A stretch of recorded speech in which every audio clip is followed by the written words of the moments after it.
And now, Bill Lynch, Bessie Wapp, and Mark Spielman.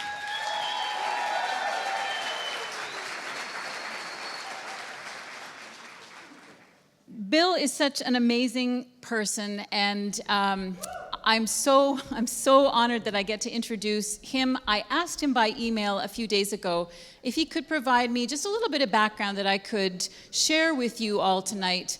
And he wrote a bit of an apology, but also a very long response, and said, pick something that you think is appropriate. And I read it, and I thought, my God, I am so glad that I read all of this before listening to his music tonight. And I'm going to do you all the great favor to share exactly what he wrote, because I think it's beautiful. Oh, never mind. It's irrelevant. This is what Bill wrote. In the year after my dad died, someone kindly gave me an old guitar, and I soon discovered that it spoke directly to the heart. This was Dublin, and I was 12. And over the years, I have realized that music speaks this way to most of us. Looking back on it, I can see that the death of that lovely man was the single most formative event of my young years, and probably my life. It seems to me that blues music arrived in Ireland soon after, and I was swept away by the strangeness of it. The bent notes, the syncopated rhythms, and the frank descriptions of love and dance and sex and suffering. I'm putting that cotton in 11-foot sacks, got a 12-gauge shotgun at my back. I had to look this up. This is from a song called Parchman Farm, and it's about the Mississippi Penitentiary by Johnny Rivers. Ireland fell in love with the blues, and as I discovered while traveling, many other Europeans did too.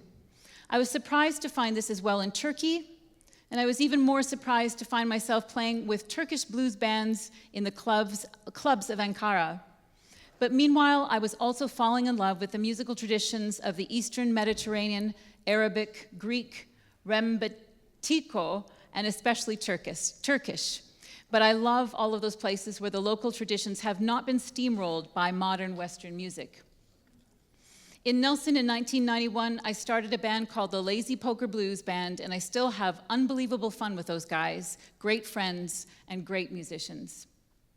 I began writing the music for an album about 10 years ago and realized that most of the songs did not suit a blues band, but it dawned on me that one of the wonderful facts about these valleys is the number of marvelous vocalists and musicians of all persuasions who live here. That first album, released 7 years ago, includes about 20 of our local talents, some of them known far beyond these valleys. I was honored and often amazed that they came along for the ride.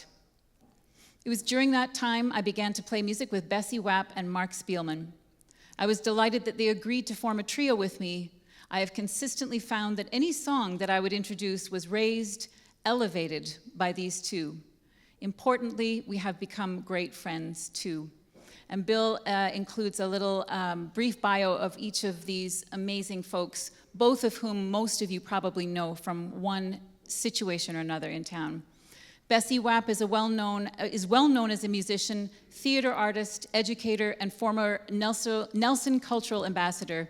Bessie plays accordion, sings, and invents harmonies for the trio. And Mark Spielman, who has now informed me that he prefers Marco, whose professional music career extends back over 40 years, is renowned in the Kootenays as a bass player. He was an instructor with the Selkirk College music program for 33 years. After first hearing of every song, Mark has arrived back with a number of options for bass lines, usually an embarrassment of riches. He also provides an essential part of our vocal harmonies. So there you have it, our three musicians, Bill Lynch with Bessie Wapp and Mark Spielman. Please give them a round of applause.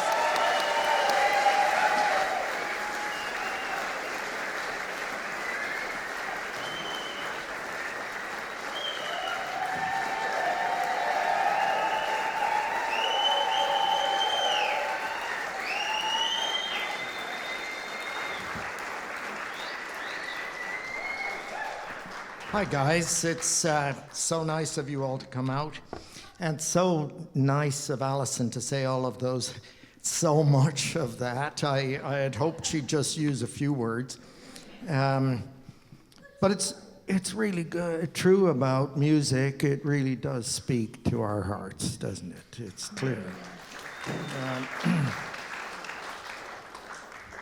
And so thanks to Sapphire for having come along, and that just transported me.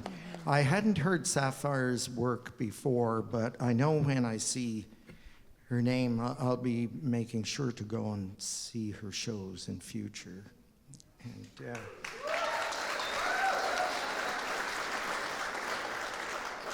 And thanks too for the nice words that Ron Little spoke. But I want to say about Ron, he's been volunteering for Nelson Cares for years. I mean, and quite a number of others, but these are really good people trying to make the world a better place.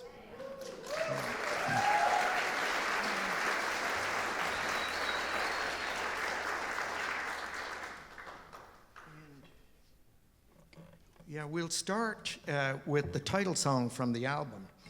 And I'll just say a little bit about it. And if I'm ever talking too long, just, I see my friend Sabian Clover here at one show. She yelled out, "Shut up and sing a song." And if you hear that, you'll know who it was. I was in Spain nearly about 30 years ago in a small village, and I was really blown away by the name of the street we found ourselves walking along. It was called the Calle de la Luna, the Street of the Moon.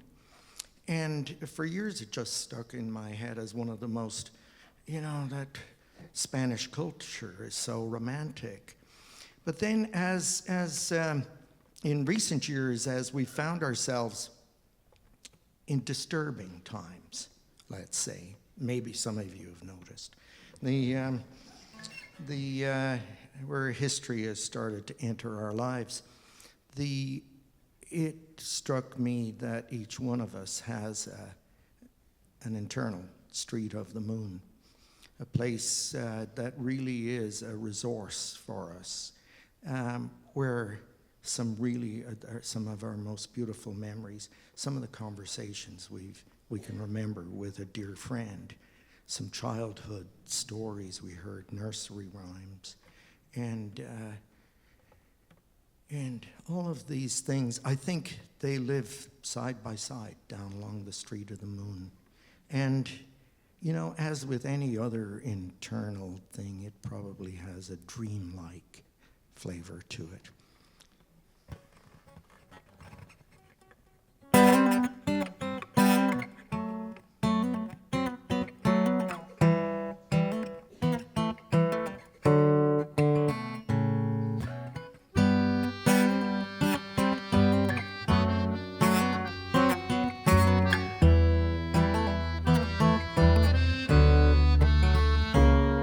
At the end of the village, down the street of the moon, a Spanish guitar and a heartbroken tune, and the stars have their voice and the sun has its tune. Black cat on the corner says, nothing is new on the street of the moon.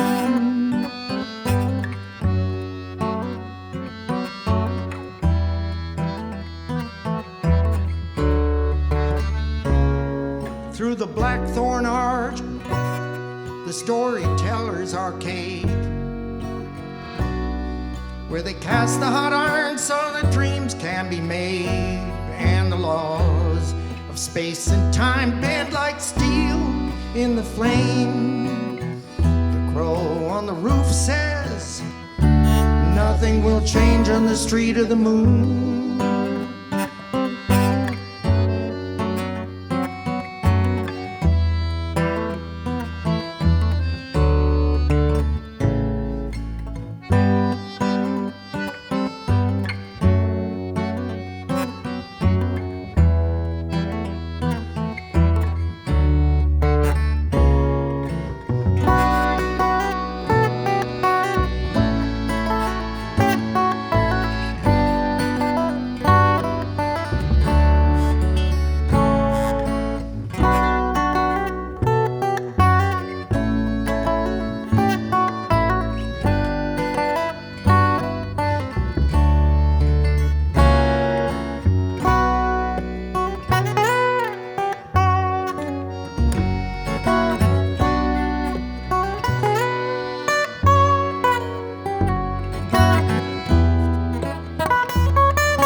there's an old corner shop where sleeping memories are stirred. They stir in the dust as you open the door, and a book on the shelf, its leaves turn in the wind. They turn to the page that says, here it begins on the street of the moon.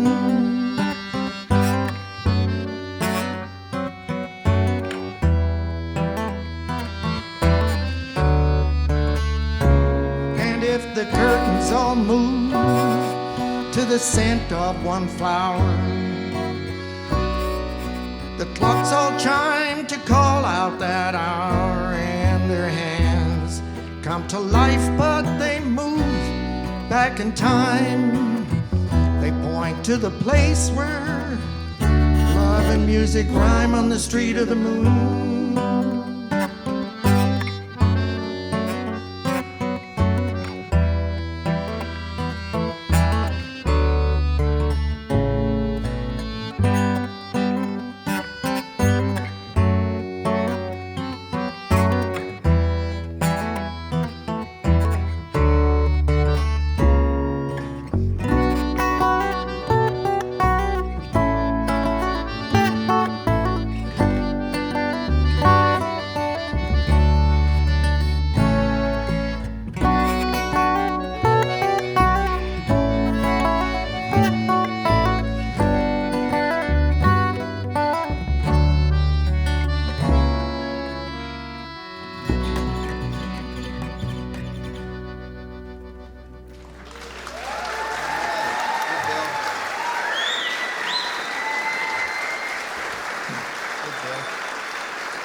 Thank you very much.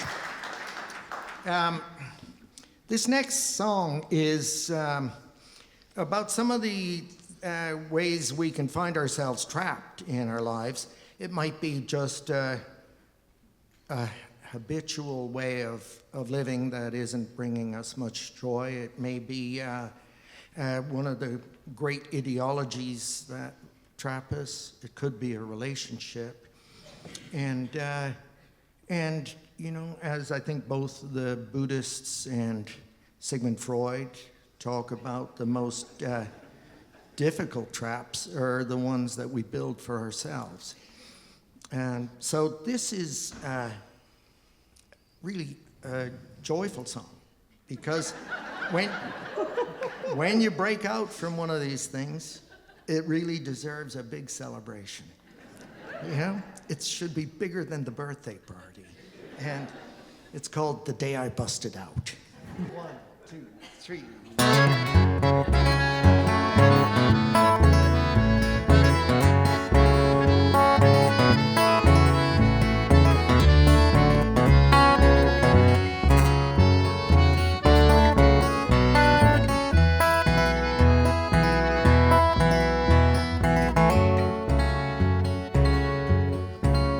6 long months digging trenches and cutting through barbed wire. Found something for the guards, persuade them not to fire. I got some pepper for the trail, might put the dogs right off my scent. Man, that last night at the wire was the longest I ever spent. But I knew where to meet her when I made my way out. She spun the wheel, the dust flew up, she laughed, we headed south. That's how it all came about. On the day I busted out.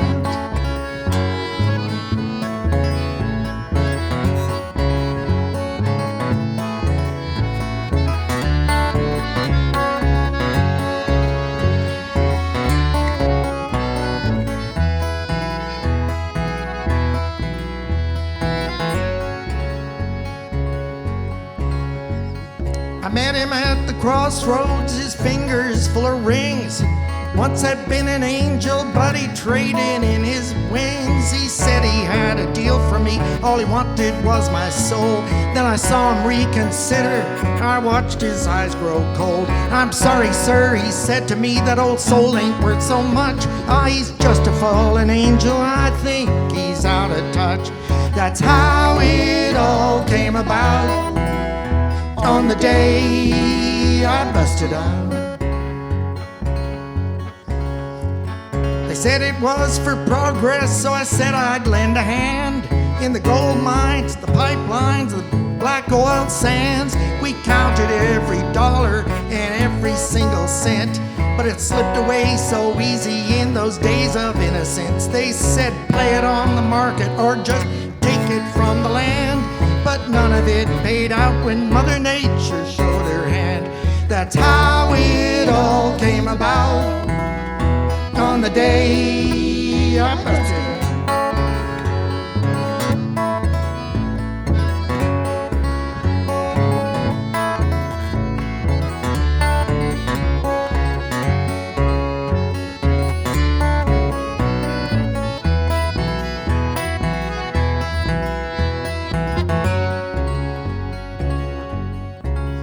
Had no gargoyles in our steeples, we just let them wander round.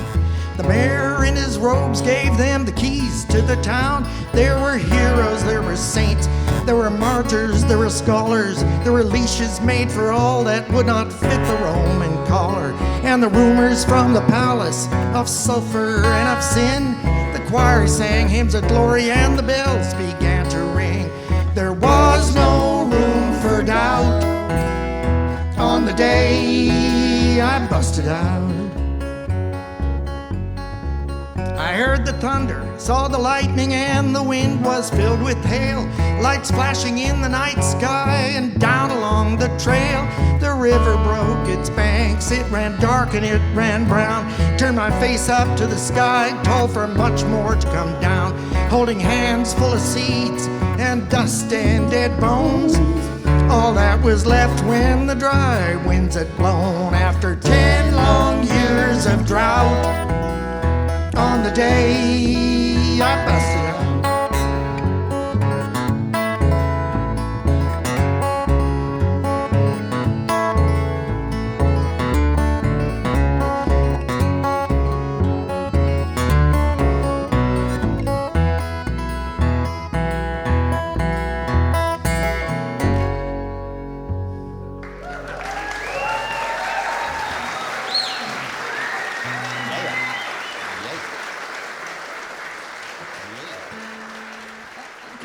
Take me right down because I'm going to get closer to the monitor here for a second. Absolutely.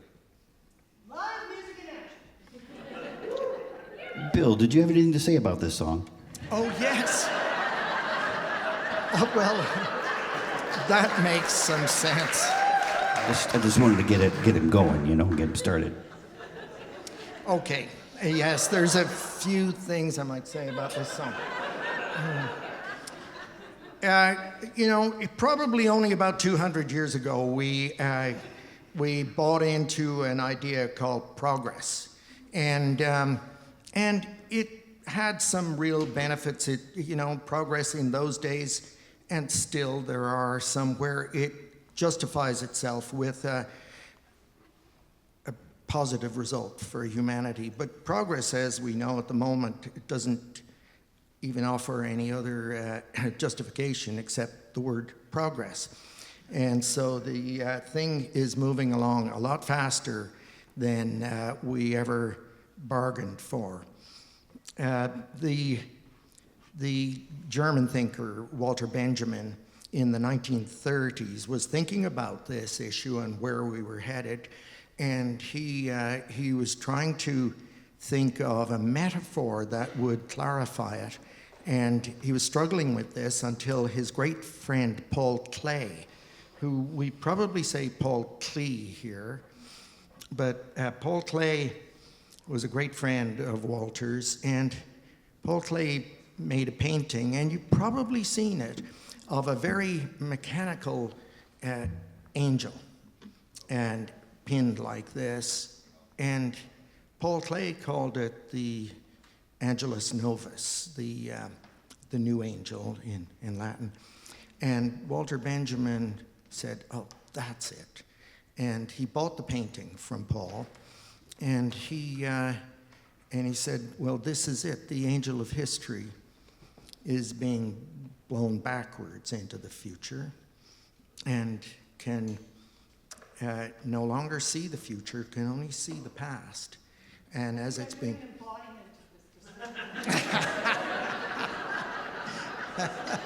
I should look at what you did. So the angel's been blown backwards, can no longer see the future. And it's true of us humans. We used to have a good idea of what the future might look like because it probably was going to look similar to as it is today, and day by day. And so we can't predict what's coming.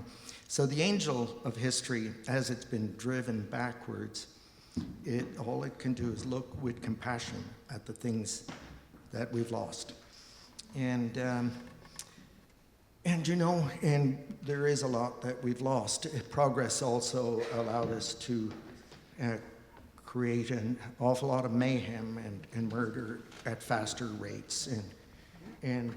But also it drew us away from things that we had felt so comfortable with, life in the farms and the fields and the small villages. And we left these things with the rush to go to the cities. And how are we doing, guys? We're rushing to the cities. How about a big hand for Matt? Yeah. We got to run one more cable. Okay. So it's about a painting, you said. Yes. Okay, well, I'll tell you what happened to the painting. Walter Benjamin was a left-wing Jewish guy in the 1930s in Germany, and very connected with the Bauhaus group. And he knew enough to get out of Germany. He moved to Paris and continued to write there. And and then the Nazi invasion of France happened, and Walter fled south and tried to escape across the Pyrenees into Spain. And he was with some other people, and he tried a couple of times, and then he, rather than let himself be caught by the Nazis, he put an end to it himself. But his work had been hidden, and the painting, the beautiful painting, had been hidden in some basement rooms of the Louvre in Paris by a great friend of his. So the painting still exists, and I'm just going to do a little sound check while you talk, Bill. okay. Really, I hope this works soon, because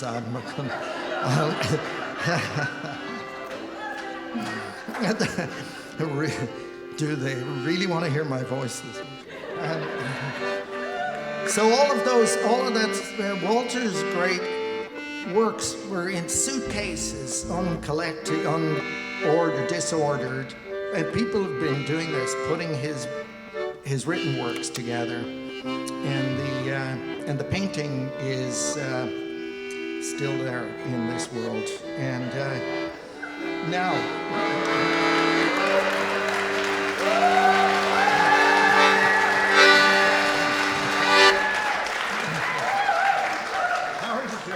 Good Lord. Okay. Let's get this show on the road. Phew. Are you good? I'm good. Okay, so the song is called The Angel of History. Somebody in here has such a great laugh. I love it. 1, 2, 3.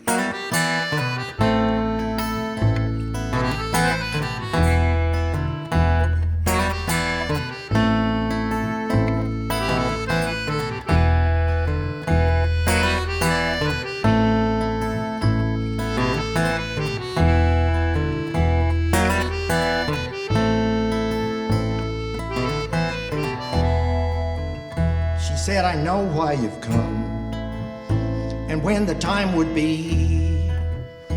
All these things I have read, these were things I could see. She said they locked down the borders, they sealed all the trains, they set a price out on love, no price on pain.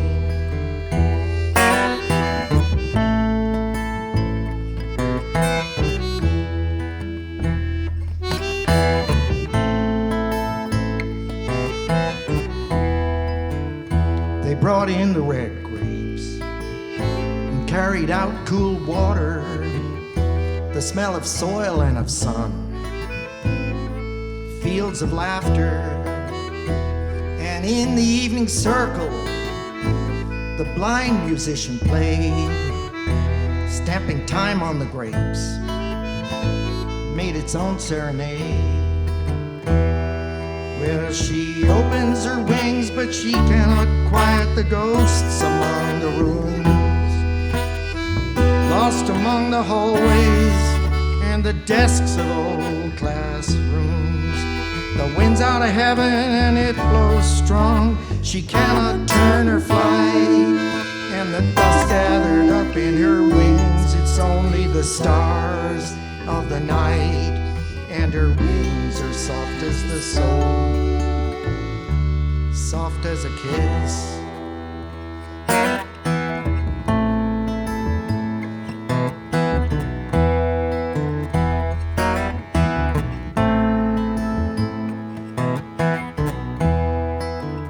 She said they drove out your people, burned their homes on the plains. They spread salt in the fields, erased all the names. She said they rewrote the history, took your books off the list, yeah, airbrushed the old photos, said you did not exist.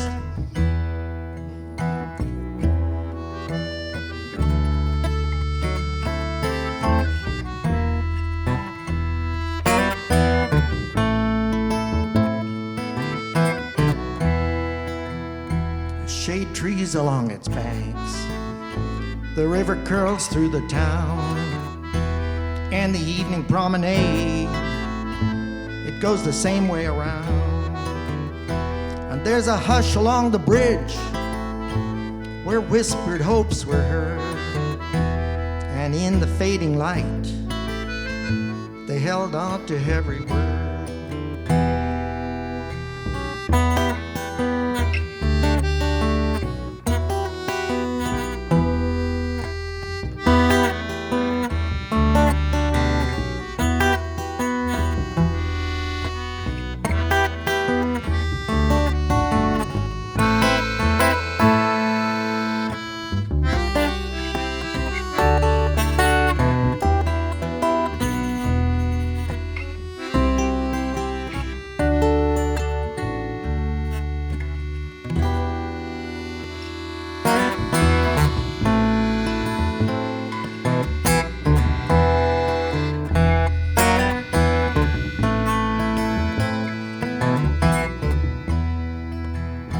Take just one nursery rhyme and your front door key.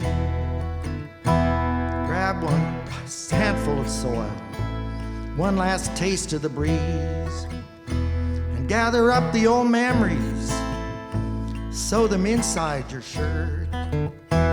Take care to move softly, try not to hurt. Well, she opens her wings, but she cannot quiet the ghosts among the ruins, lost among the hallways and the desks of old classrooms. The wind's out of heaven and it blows strong. She cannot turn or fly, and the dust gathered up in her wings. It's only the stars of the night, and her wings are soft as the soul, soft as a kiss.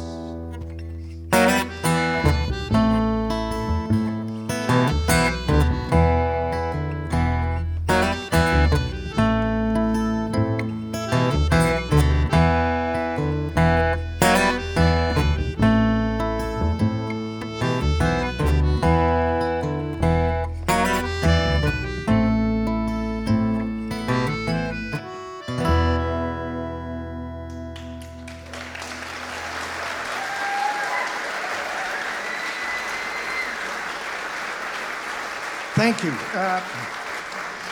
I am really so moved that you guys are willing to listen to stuff like that.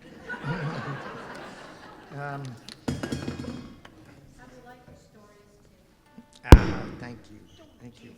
Look, we're going to invite up the fabulous piano player, David Restivo.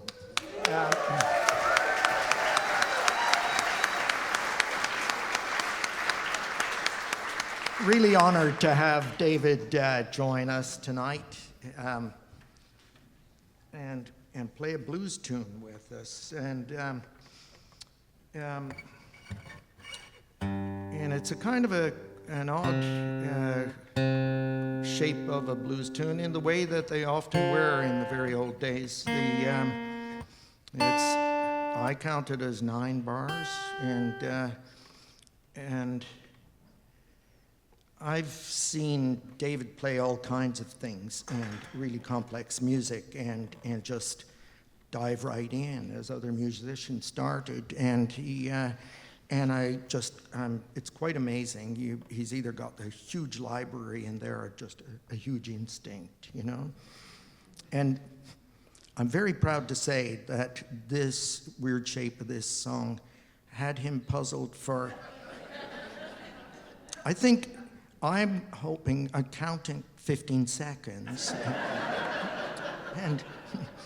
and yes, I might get a t-shirt that says that. This song, the Uber Blues, is an homage to a great female musician from the 1930s, 40s, Memphis Minnie. And she wrote really great. She was a great guitar player, and I don't feel adequately acknowledged. And probably because, well, we know. And I love the kind of the risque lyrics that she always wrote. So this is very much in the mood of Memphis Minnie and an homage to her. And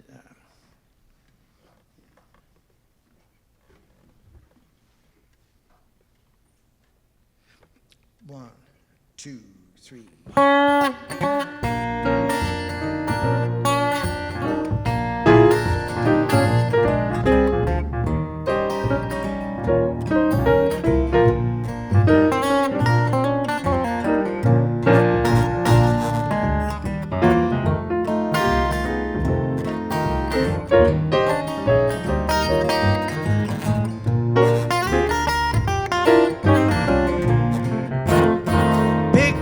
In her Uber from a sidewalk corner.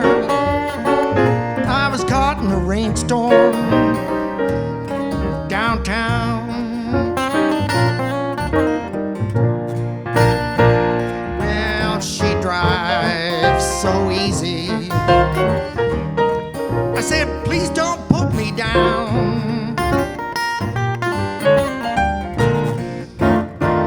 From Memphis to LA, she tore up the highway, did it all in 3 days, the whole way there. Then I said, please turn off your meter, honey. I can't pay that kind of fare. She drives like Bonnie Parker, like Clyde and Bonnie Parker. She was born out on the road, like Mr. Kerouac.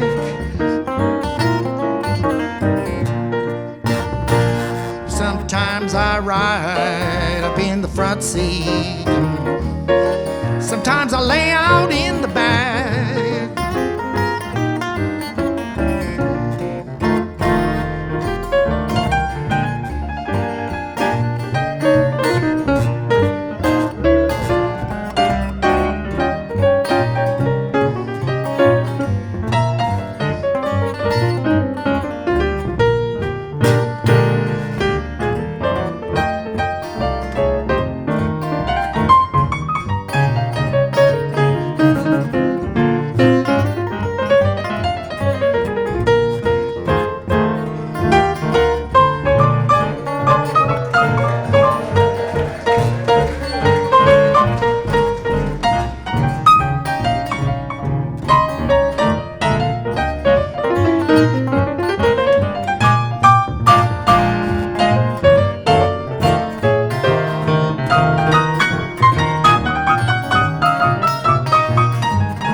V8 motor.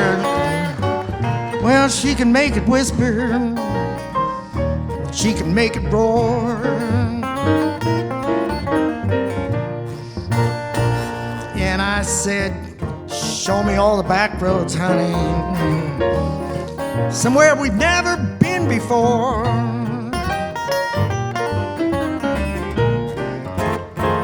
Well, I'm going to buy her, said I'm going to buy her a tramp steamer ticket, roll that car aboard, and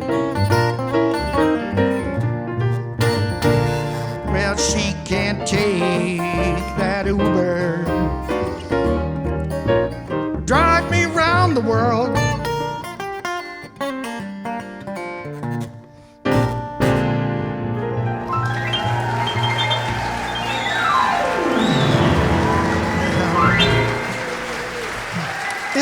Isn't that man fantastic? Thank you, David. Thank you.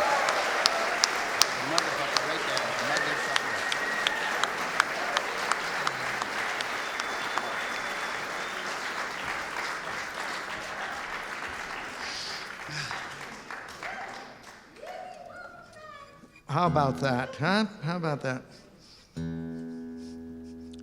15 seconds.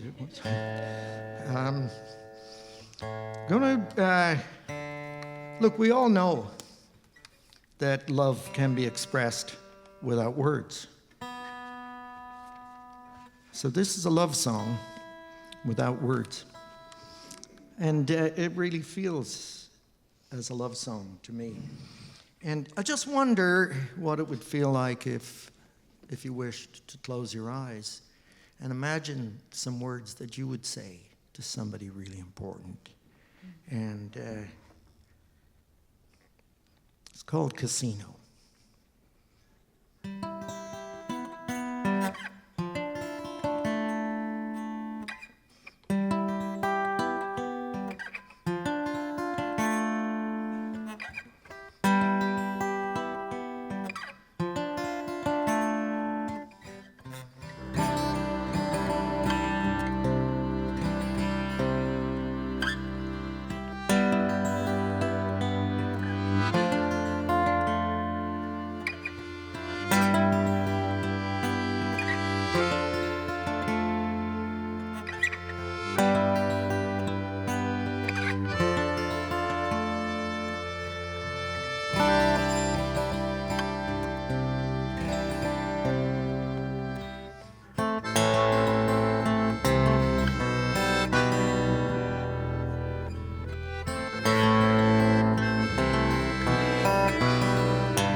that's where we are. Yeah, it was interesting that Sapphire got to write some music during the pandemic. It was, for me, I just loved the fact that I happened to own a guitar. And during that time, I had disagreements with some of my best friends, some of the dearest people to me. And here and among cousins of mine in Ireland. And I'm really glad to say that it hasn't affected our friendships. It's all there. But, you know, we were all in a hurry to get past that thing. And something struck me in the way that when I find myself looking at the World Cup of soccer, and I'm so excited when I hear some number about what proportion of the world's population are doing this right now, you know? And it's a childish thrill. And but during the pandemic, whether you agreed with or didn't, or whatever, any other beliefs, political, religious, most people in the world were doing the same thing in lockdowns, and that is in the big cities. They were really severe. And I started to think about it because I've got some in-laws who live in a tall building in New York, and life was very constrained for those folks. But meanwhile, the streets went quiet, so that they could see the stars suddenly again, and wildlife started returning to the cities, and people and the buildings were filled day and night. The kids were being taught at home, and old folks who couldn't go out to their coffee shop, and people had to invent new ways of friendships, of community, and new ways to communicate, and new ways to grieve. And so this is called The Man Upstairs. And I need to put a capo on and just check the tuning. And we're doing this constant checking of tuning for your sake. But I'm also doing it because, you know, if I'm a tiny hair out, I'll see it on Mark Spielman's face. There's...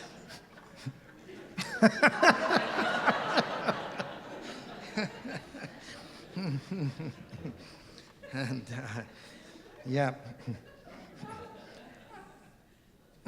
It's great for me to have musicians like these two. These are really great. These guys, you know?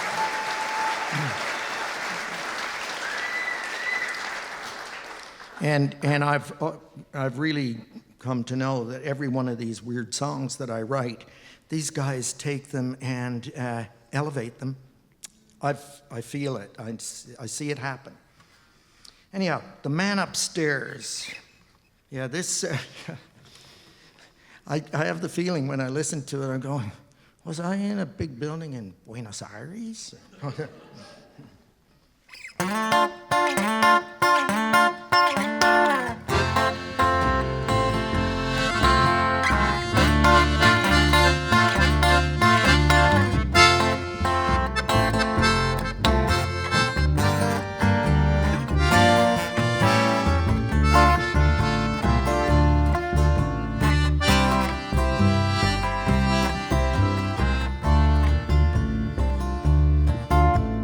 Concert in the hallway, you're all welcome, please just listen from your doors. A cello, a young girl, a 60s song, and a chair to hold her score. A little hard to hear it 2 floors up, but the feeling comes across.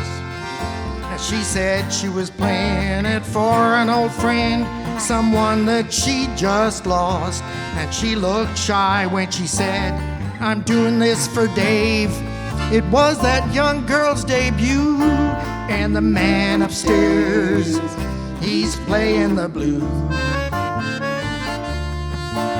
I gaze out my window, the calm, the stillness, and empty streets below. Once was a current, sometimes a torrent, the river of life would flow. And now the night air is glowing, the stars are flowing, silver river across the sky. And across the town a night bird calls, is there a message in her cry? And then the sound of a siren cuts through the silence like some dark prelude, and the man upstairs, he's playing the blues.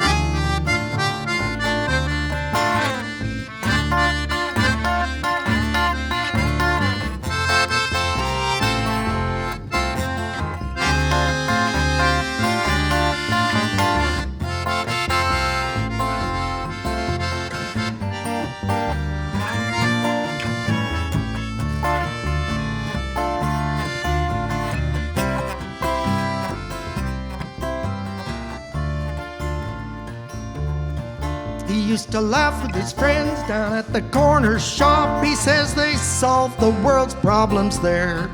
And now he still wears his suit. He shaves every day, but only comes to the end of the stairs. He's got nowhere to go, but he still shines his shoes. He says the future has torn loose. He's missing one old friend, and those days have gone. He says they're torn up by their roots. All changed his world. He said he first met Dave the summer of '62, and the man upstairs is playing the blues. Well, a voice on the rooftop raised in song, an old tune floats across the sky. A single voice and others join along. Imagine as time goes by, and then we all sang a song about living together in a yellow submarine. For that one moment we were in the same boat, we were riding the same moonbeam. And late that night one soft voice sang, in my solitude, and the man upstairs, he's playing the blues.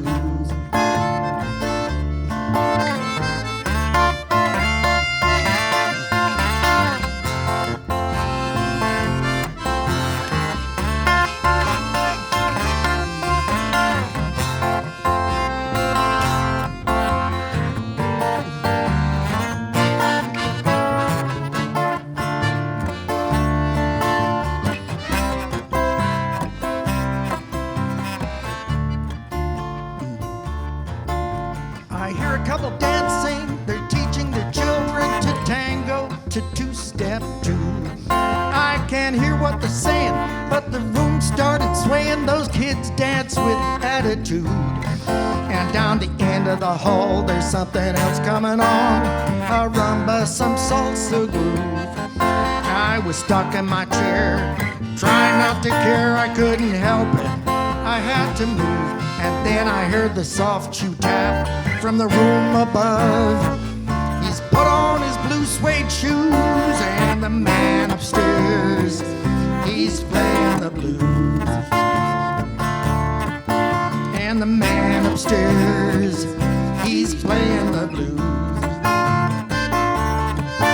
And the man upstairs, he's playing the blues. The man upstairs, he's playing the blues. Upstairs, he's playing the blues.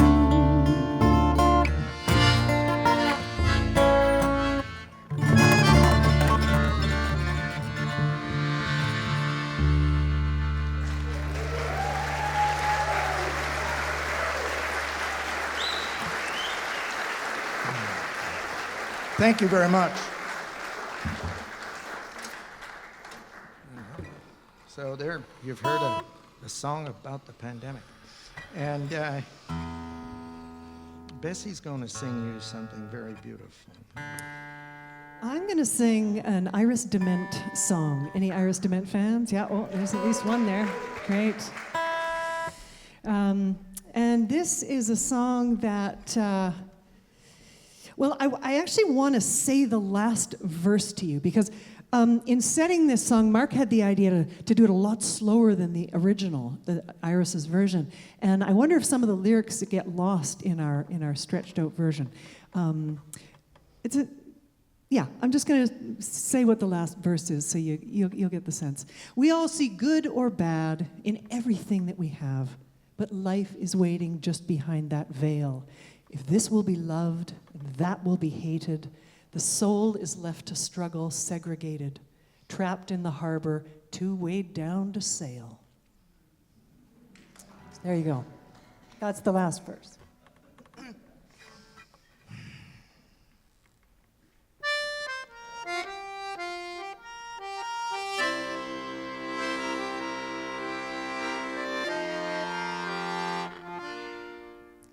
I stopped in a church to pray.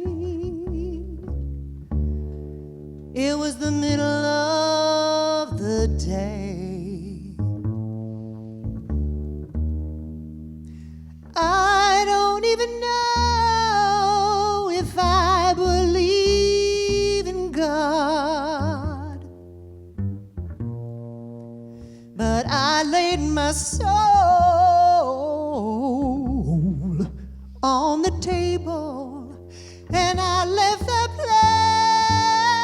place believing that I was able to pull back the curtain my fears had drawn.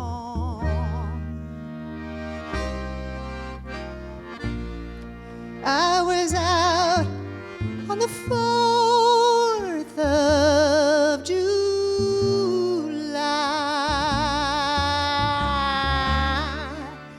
when I saw those kids, I just had to cry. The whole town was blazing, blazing in the summer heat. But out in front of a row of rundown shacks, they had that fire hydrant, they had it uncapped, baptizing their bodies right there in the street.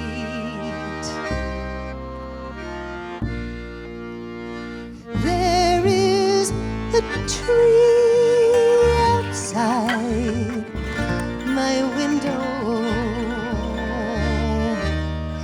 and it sings when the wind blows.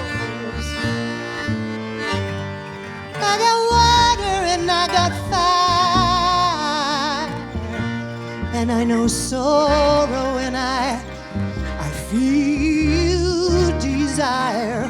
Oh, could it be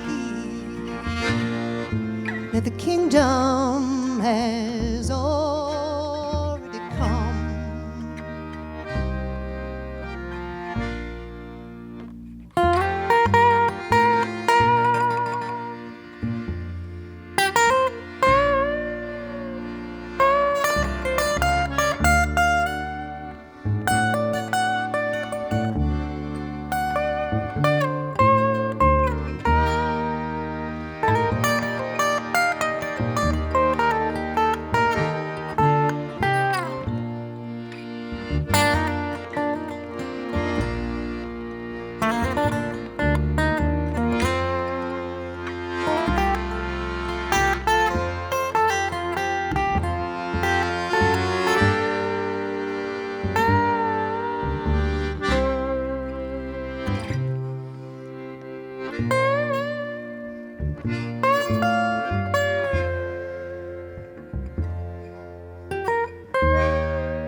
be hated.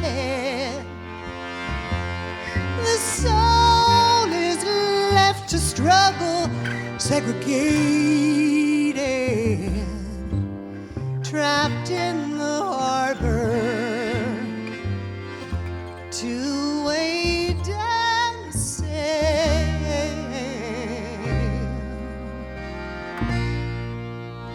There is a tree outside my window,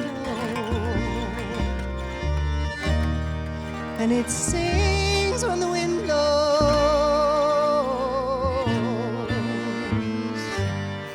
I got water and I got fire, and I know sorrow and I feel desire. Oh, could it be that the kingdom has already come?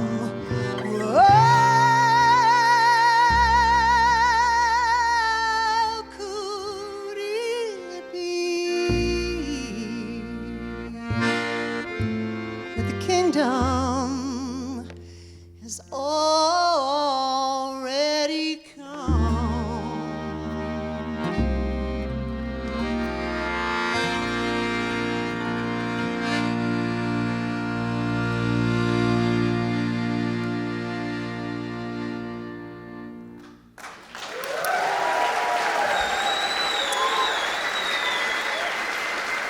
Thank you very much.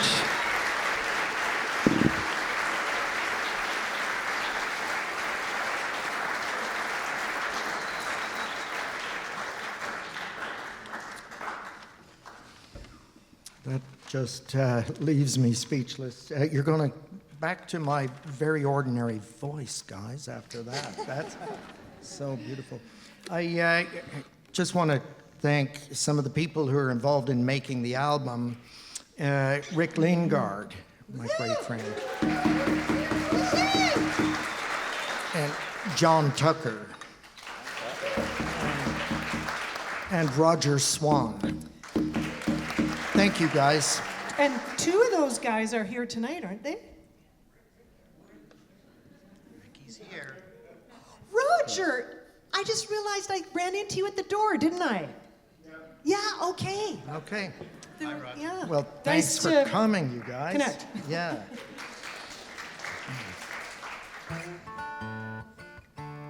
There's some people here who work in our local medical community, and I've gotten to know quite a few of them over the last few years, and and I just really tip my hat to the kind of work they do, their dedication, and I'd say for me it seems their lives are marked by kindness, and they don't probably think of themselves as collaborators in a musical project, but in this case, they are.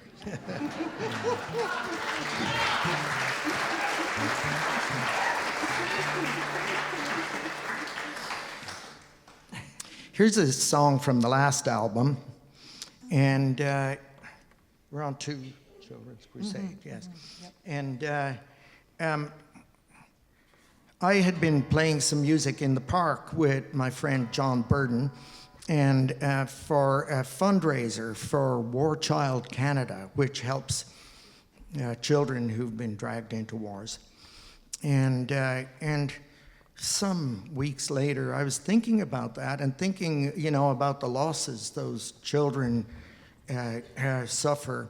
But whether, one of the most severe ones is that the moral loss, they've been taken away from the world of good that they were taught as children.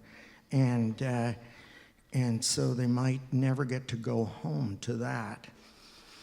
And this song was written in a very unusual way for me. Usually it's a long, enjoyable struggle to write a song, and I just love it. And something strange happened with this. I was, as very often is the case, I should have gone to bed, and And I'm in the living room, and I had noticed the guitar as I went to go up the stairs, and an hour later, I'm still there. And it was one of those nights, and then this song just started to write itself, and this entire first verse I felt like it was automatic writing or something. Just write it, you know? And then it was so immediate and so strange. I really felt like the presence of that child in the room with me, in that dark room. And I backed up against the wall. And I'm not subject to superstitions, but that was really powerful. So this song came about in a different way than so many of the others. It's called The Children's Crusade.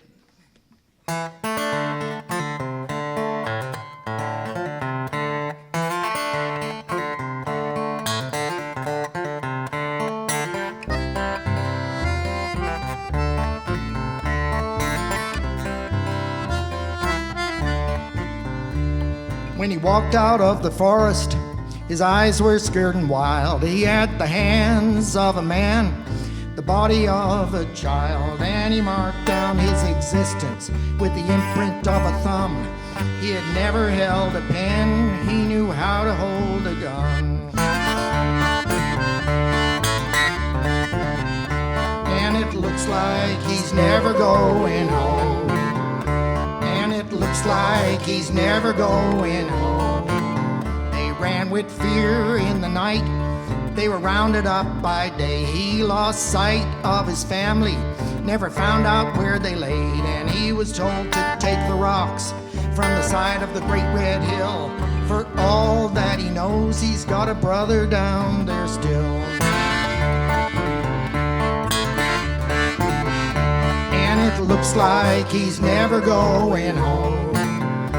And it looks like he's never going home. Then you feel the shame for decisions you made. Everything you own was taken, you've got nothing left to trade. And though your eyes are hard, you know that you're afraid that no one ever comes home from the Children's Crusade.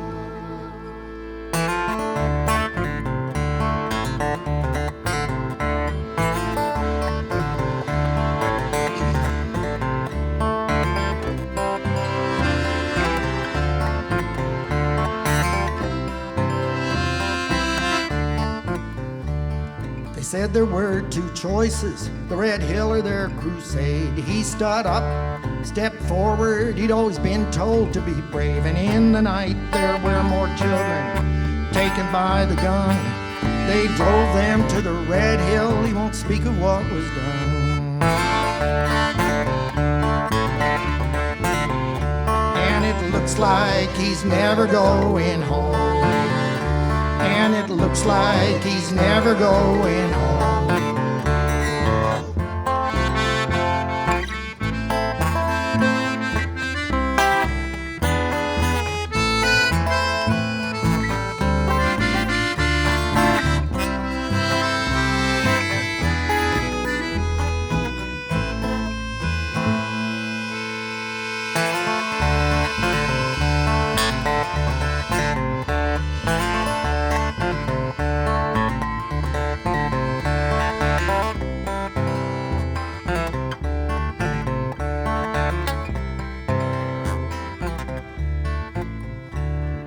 A trader counts the profits from that Red Hill every week. I want to climb up to his glass tower and I watch him as he speaks.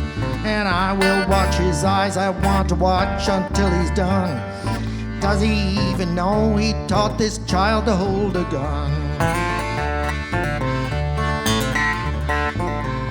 And it looks like he's never going home. And it looks like he's never going home. Then you feel the shame for decisions you've made. Everything you own was taken, you've got nothing left to trade. Though your eyes are hard, you know that you're afraid that no one ever comes home from the Children's Crusade.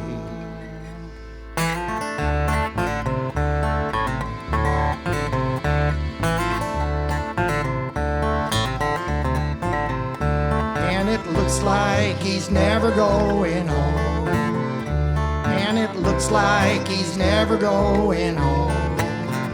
And it looks like he's never going home.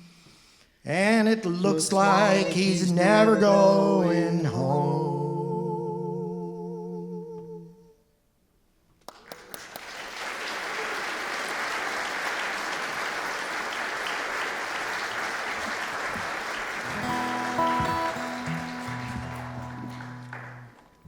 Okay, here's a song about a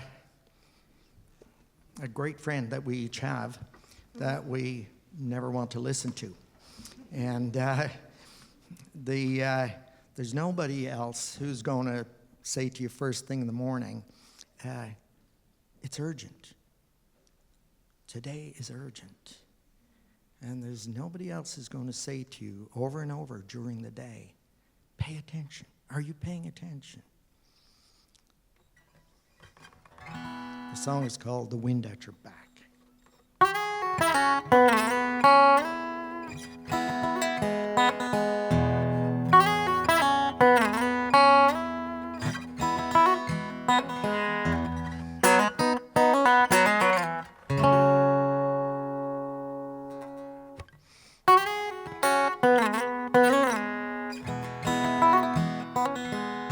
I don't know when he stepped in, it might have been a ways back down the road.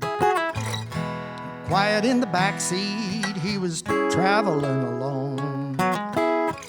Sometimes I just forgot I'm in the shadows of my car, all alone, all in black. I never knew he would travel so far. Then he sang a song about the people's lives, how they lived and how they died. And he said, sir, I've been watching you out of the corners of my eyes. Sometimes you're gazing down the road, sometimes the miles just slip on by. And the world that you've been passing, it wants to be seen by you. Those trees out in the moonlight, hear them calling too. Then he sang a song about the people's lives, how they lived and how they died. I had no wish to get to know him, even think about him sitting there. Stole one glance in the mirror, but they say it's bad luck to stare. Thought he might get out somewhere if I could find him a place to stay. He just said, no thank you, sir, I'll be going all the way. Then he sang a song about the people's lives, how they lived and how they died.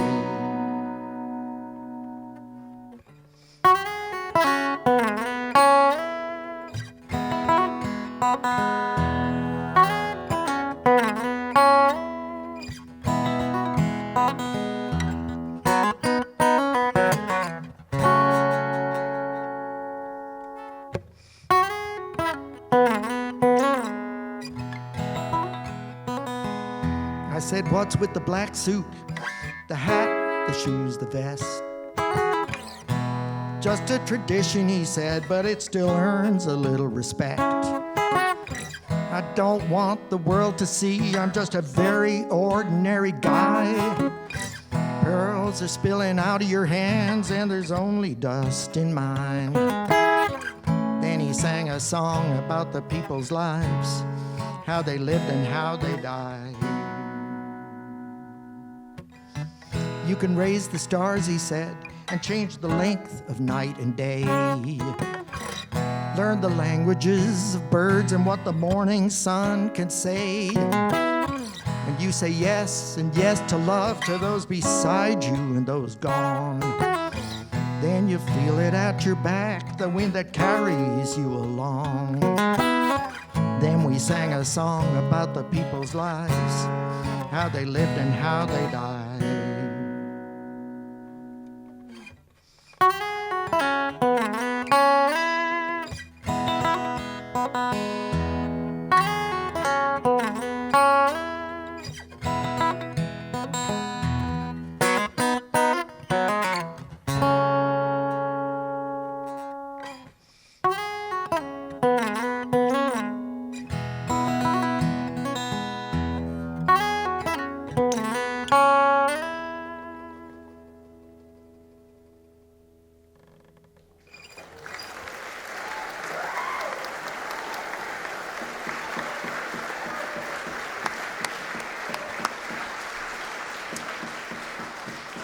Thank you. Thank you. We've got 2 more songs for you.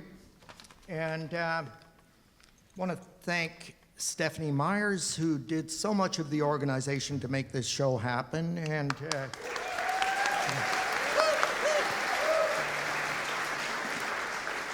And everybody here at the Capitol.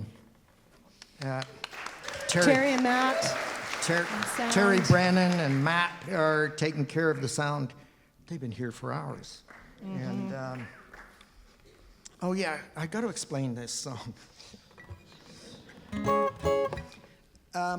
I got to explain a couple of terms. In Ireland, we've got a word for an illegal drinking establishment, as we should have. And it's called a shebeen. And the other term that we use in Ireland, people say, oh, I hear there's a session. And it means a music session somewhere, usually some late night music session. And I got into a shebeen decades and decades ago. I was down in County Cork, in West Cork, in the beautiful little village of Rosscarbery, visiting a friend of mine, John, who had been the leader of a Dublin punk band, actually, and a really wild guy. But we were sitting in his local pub in Rosscarbery towards the end of the night, and some friend of his came over and said, there's a session up the mountain. And these, by the way, these shebeens are usually, they're there one night and then they're gone, right? And so John turned to me and said, you want to go? And I said, of course. And so 2 carloads of people left the village of Rosscarbery in the dark of night and started wandering up those hills. And there's quite a maze of roads and tiny roads. And the Irish night can be darker than anywhere else when the clouds cover. And anyhow, we kept stopping and going, could that be it? And some of the guys thought that it might be that one, and they'd wander. We were wandering through fields and bogs and then going, no, that wasn't it. And this went on for an awfully long time, and I'd long given up any hope. But then one of the guys said, it's got to be that. And this was the most unlikely one yet. This farmhouse on its own in the middle of a field, dark, not a crack of light, not a tiny bit of sound, nothing coming from it. And so we walked up the hill and came to it, and no sooner had one of the lads tapped on the door and it was pulled open. And there was a little old lady sitting there, and she said, get in quick. I still didn't hear any sound. And then we went through a couple of doors and down the stairs. And down the bottom of the stairs, we opened the final door, and the place was lit up like a Christmas tree. And the music had a wild feel to it, the dance too. And I was desperate by this point for a pint of Guinness. And it is, I've tested this out in later years. An illegal pint of Guinness tastes far better, you know? But it was like it wasn't just the illegality of the Guinness, but the music seemed to be breaking all the rules, and the dance too. And you know, I don't know how long we stayed there and how I ever got home. But in days and days later, I kept thinking about it, like that was so wonderful. And I started thinking, I've been to the shebeen of the Garden of Eden. And it was if they had one in the Garden of Eden, it would have been like that. And okay. But the title of the song is? Oh yeah, the Garden of Eden, all night, speakeasy, shebeen. And now you know what a shebeen is. 1, 2, 3.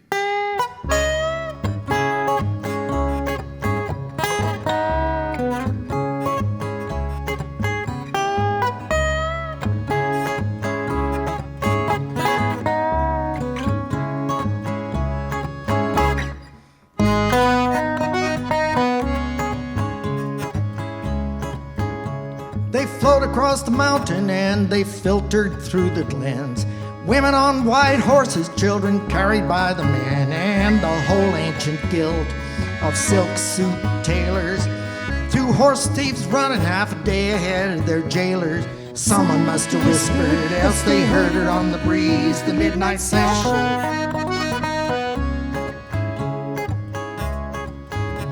They traveled in close company, lost in conversation. For some the night was comfort, darkness was their haven. A steamboat's crew of shipwrecked sailors and a four-part choir of trench town wailers. Someone must have whispered, else they heard it on the breeze, the midnight session. Whoa, they were dancing in their work boots, dancing in high heels. Some had wound up from the city, some just stepped in from the fields. Dancing with fire, playing music from a dream in the Garden of Eden. All night speakeasy, two dancers doing somersaults. He shouted, "Catch me, Louise!" Two lovers speaking soft, soft words with ease in the Garden of Eden. All night speakeasy, she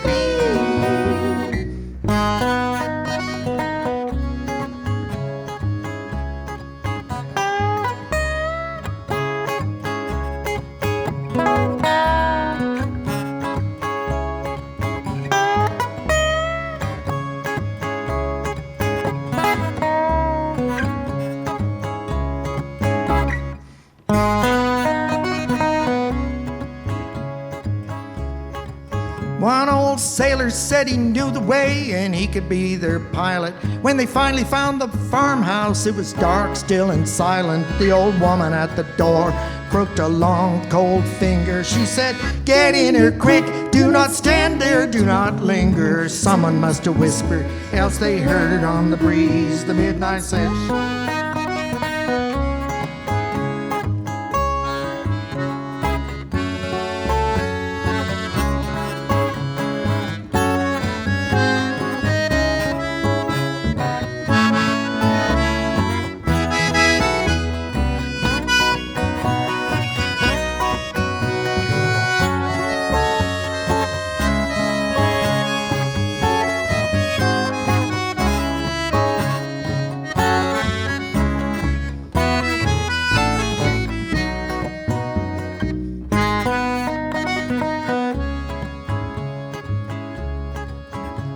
The leader of the band in a silk top hat declared the end of all rules. Let's put a stop to all that.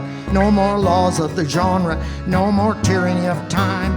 On the path of the jungle, who needs the jackboot of rhyme? Well, someone must have whispered, else they heard it on the breeze, the midnight session. The whole string section played a reggae and the trumpets launched a reel. The theme from Zorba had a mariachi feel, and the silk top hat laughed, "I'm not here to hear these cats." The sopranos sang a blues, the tenor passed the hat. Well, someone must have whispered, else they heard it on the breeze, the midnight session. Whoa, they were dancing in their work boots, dancing in high heels. Some had wound up from the city, some just stepped in from the fields.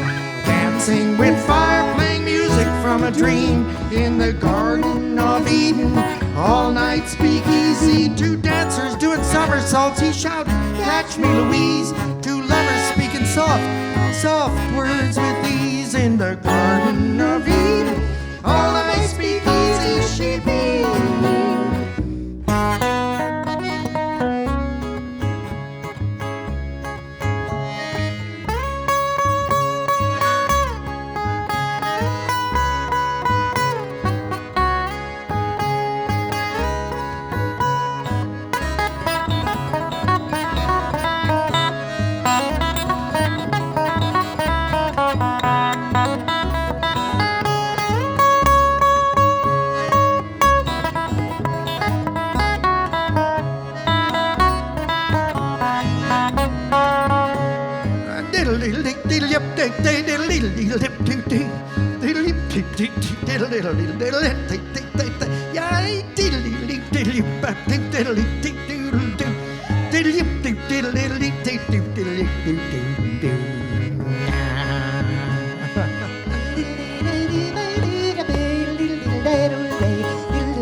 I'm going to introduce, I think, the stars of the night.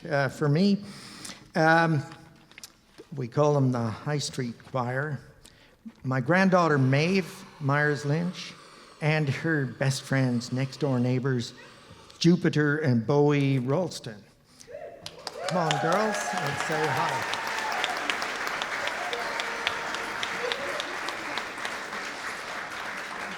So great you girls could do this. This is a song that I wrote for my youngest grandchild. His name is Dashiell, and he's mad about music. And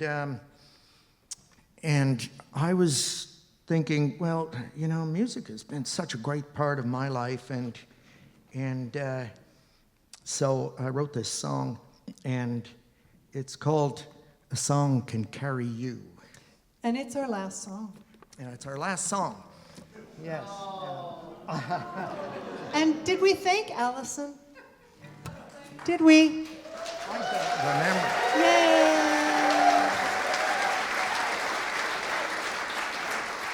Yay! I'm really sorry if I missed thanking Allison. She just is so great and such a great part of our community and has done so much. And I better tune this guitar, especially for this song. Did anybody notice our color-coordinated outfits? Which is totally by chance. Completely by chance. Mark and I have beige on the top. Bill's got it on the bottom. What? How did that happen? Yeah, and it's interesting because sometimes before some show, people say to me, "So, is there what's the costume plan?" And I go, "Don't ask me."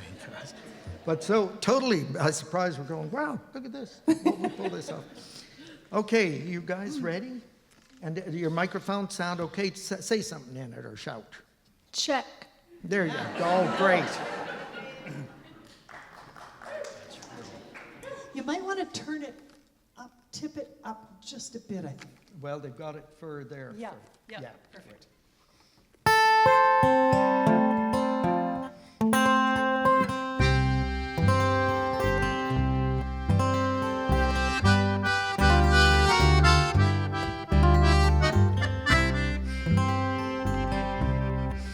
I've got an old-time song and it could sing it on its own, but it would sound 10 times better if you could sing along.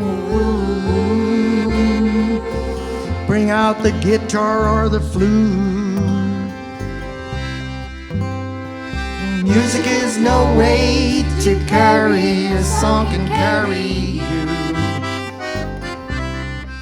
When I go out in the morning and I find it's dark and gray, I can always hum a song, it puts some color in my day. Ooh, let's find a great big didgeridoo. Music is no way to carry, a song can carry you. And if the fog rolls off the hills and it lies there dark and still, so that even the birds lose their way, we can sit down for a while, we can make each other smile. we'll find a song we can play. Music is no way to carry, a song can carry you.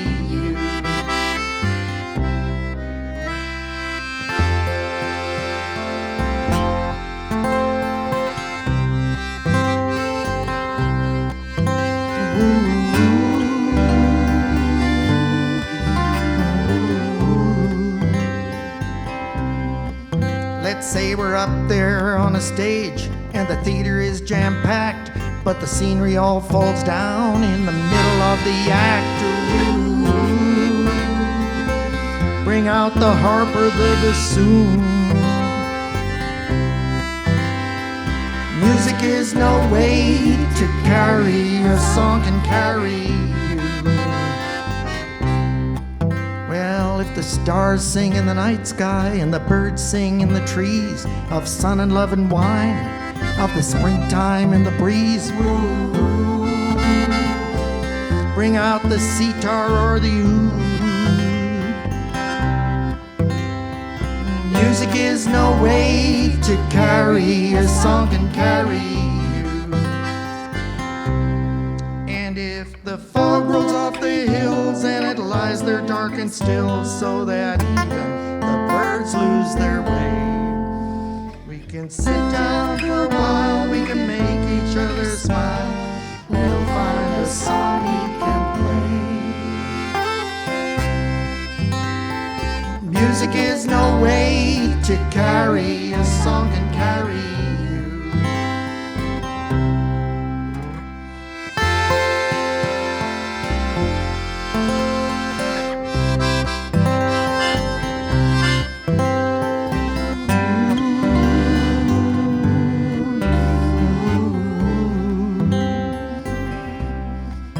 Won't you help me with this song? You could sing, you could hum, some stomping, some clapping, a tuba, maybe drums. Woo.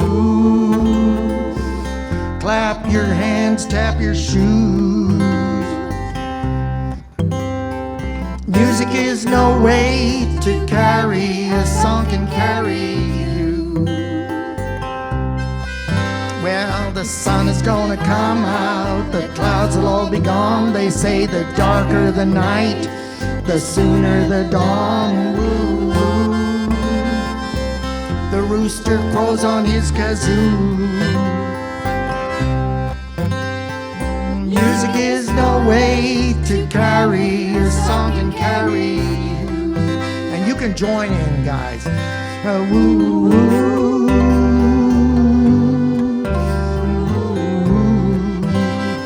Yeah, just sing up a bit. Woo, woo.